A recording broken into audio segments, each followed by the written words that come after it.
জয় মাতা শক্তি মহামায়া, কেমন আছেন সকলে? আশা করি ভালোই আছেন। তো মায়ের কৃপাতে আমি আজকে একটি বিদ্যা নিয়ে এসেছি, যেটি হচ্ছে তান্ত্রিকদের গুণ জ্ঞান উল্টানোর বিদ্যা। তো বিদ্যাটি হচ্ছে সাবরি বিদ্যা। এটি সাবর মন্ত্র, বাবা গুরু গোরখনাথের মন্ত্র। এই মন্ত্র দিয়ে বহু কাজ করতে পারবেন, বা অনেক রকম ক্রিয়া বা লাগান চালান, শ্মশান চালান, যত রকমের চালান হোক না কেন সব চালান উল্টে দিতে পারবেন তৎক্ষণাৎ। তান্ত্রিকের মুখ দিয়ে সাথে সাথে নাক দিয়ে মুখ দিয়ে রক্ত বেরিয়ে যাবে। বুঝতে পারলেন? এই ক্রিয়াটি, এই মন্ত্রটি করুন, মন্ত্রটি দেখুন, খুবই শক্তিশালী মন্ত্র। মন্ত্রটি আমি বলি, তারপরে নিয়মে আসবো।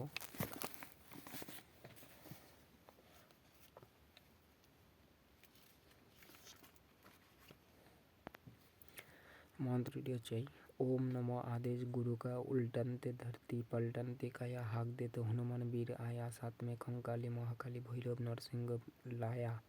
तंत्र मंत्र और जादू टोना पलट शमशान कब्रस्तान की शक्ति पलट भानुमती किंगना माटी का पिटरा पलट भूत प्रेत पिचास पलट कच्चा मसान पक्का मसान पलट तेलिया मसान घिघिया मसान पलट मोरी पलट अगर पलट खाबिश पलट अगिया बेताल पलट पलट कर तांत्रिक में पलट कर तांत्रिक के हालत में न करे तो माता अंजनी की दुहाई, राजा रामचंद्र की दुहाई, सत्यवती सीता की दुहाई, গুরু গোরখনাথ की दुहाई। ছু এইভাবে পড়ে আপনি নিজের বুকেও ফু দিতে পারেন, বা এক গ্লাস জল নেবে, জলের ওপরে মন্ত্রটি 21 বার বা 11 বার পাঠ করে সেই জলটা আপনি খেতে পারেন, বা চারিদিকে ছিটিয়ে দেবেন। যদি কোনো কিছু করে সেটা তৎক্ষণাৎ সাথে সাথে দৌড় মারবে, তার দিকে দৌড় মারবেন। তো এটা পরিচয় কী করে বুঝবেন? যদি আপনার উপরে কোনো চালান বা কোনো কিছু যদি করে, তাহলে সেক্ষেত্রে আপনি কী করে বুঝবেন? দেখবেন অনেক ক্ষেত্রে আপনার অটোমেটিক বা পা বা হাত যেরকম অবশ হয়ে যায়, ওরকম অবশ হয়ে অটোমেটিক হাত কাঁপতে থাকবে। বা দেখবেন হাঁটুতে আপনার যে জয়েন্টে গিটে গিটে ব্যথা হয়, ঠিক আছে, বা গিটে গিটে কেউ যেন সূচ ফুটাচ্ছে, বা কাটা ফুটলে যেরকম হয় পায়ের আঙ্গুলের দিকে গিটে গিটে, আচ্ছা আপনার সেরা কি দিন দিন শুকিয়ে যাচ্ছে বা সেরা মোটা হচ্ছে, এরকম যদি হয়ে থাকে, বা সেরা এক জায়গায় কালো স্পট পড়ে গেছে, তাহলে এটা কিন্তু বানের ক্ষেত্রে হয়। বা সেরা টান হয়ে যাচ্ছে, তো টান হয়ে যাচ্ছে, সোজা করতে পারছেন না, সোজা করছেন তো আবার টান করতে পারছেন না। কিন্তু এটা কিন্তু দুরকম প্রসেসে হয়, একটা হয় নার্ভারের জন্য, একটা হয় কিন্তু বান প্রয়োগ বা কালো জাদুর জন্য হয় কিন্তু। হ্যাঁ, তো এগুলো কি শিরার উপরে যখন বান প্রয়োগ করা হয় তখন কিন্তু এই জিনিসটা হয়। তো সেই বানগুলো কীভাবে প্রয়োগ করা হয় আমি পরবর্তী ভিডিওতে বা নিয়ে আসবো, কীভাবে হয়, কীভাবে করলে সেই জিনিসগুলো কার্যকারী হয় সেগুলো আপনাদের দেখাবো। কিন্তু একটা কথা কি বলেন তো, উৎসাহটা জাগায় না কেউ।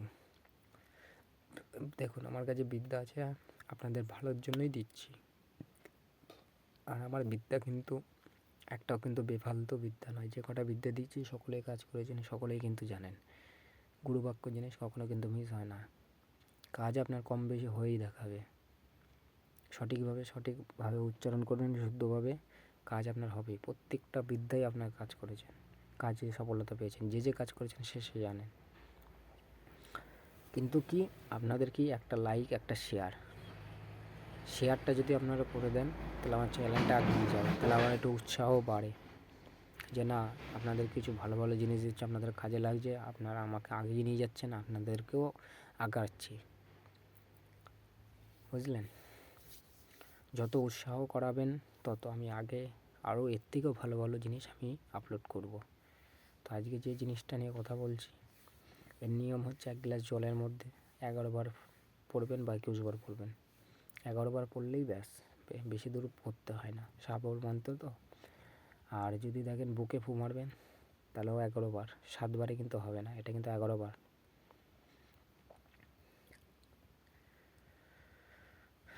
মন্ত্রটা আমি একবার দেখিয়ে দিই। হ্যাঁ,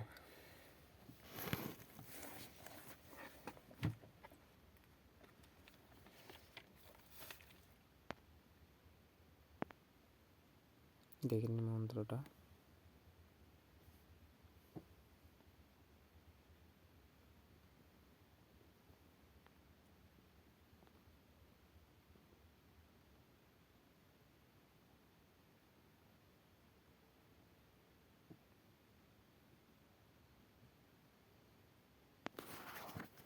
তো এই ভিডিওর বা এই বিদ্যার অনুমতি নিতে হলে অনুমতি তাদেরকেই দেওয়া থাকবে যারা 7টি করে শেয়ার করে কমেন্ট বক্সে অনুমতি চাইবে, তারাই একমাত্র অনুমতি পাবে। তো জয় মা, জয় মা সত্যি মহামায়া। সকলে ভালো থাকবেন। নমস্কার।